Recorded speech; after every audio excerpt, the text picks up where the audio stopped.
ഒരുപാട് സന്തോഷമുണ്ട്. നിങ്ങൾ ഈ അനീഷിനെ ശ്രദ്ധിച്ചിട്ടുണ്ടോ?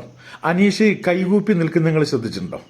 ആൾക്കൂട്ടത്തിന് മുമ്പിൽ, അതുപോലെ ഗ്രാൻഡ് ഫിനാലെ വിന്നർ പ്രഖ്യാപിക്കുമ്പോൾ പ്രേക്ഷക പിന്തുണയാണ് വിന്നർ പ്രഖ്യാപിക്കാനുള്ള മാനദണ്ഡം ഒരുപാട് തവണ പറഞ്ഞ് ഫലിപ്പിച്ച, അവസാനം പറഞ്ഞ വാക്ക് പാലിക്കാതെ സ്വന്തമായി ഒരു തീരുമാനമെടുക്കേണ്ടി വന്ന നമ്മളെ എല്ലാവരുടെയും ഇഷ്ടതാരം, ഒരുപാട് പേരുകൾ സ്നേഹിക്കുന്ന ലാലേട്ടൻ്റെ മുമ്പിൽ, അതുപോലെ സ്കൂൾ കുട്ടികളുടെ മുമ്പിൽ അയാൾ അങ്ങനെയാണ്.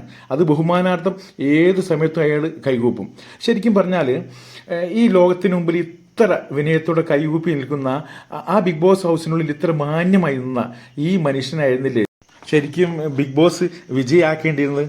ലോകത്തിൻ്റെ അംഗീകാരം, അതുപോലെ ജനങ്ങളുടെ സ്നേഹം, അതുകൊണ്ടാണല്ലോ ബിഗ് ബോസ് വിജയായി അംഗീകരിക്കാതിരുന്നിട്ടും ഇപ്പോഴും അനീഷിനെ തേടി ഇതുപോലുള്ള അംഗീകാരങ്ങളൊക്കെ വരുന്നത്. ഈ ചാനൽ ഇതുവരെ സബ്സ്ക്രൈബ് ചെയ്തില്ലെങ്കിൽ ചെയ്തു വെക്കുക. പുതിയ അപ്ഡേറ്റുമായി ഉടനെ വരാം. താങ്ക്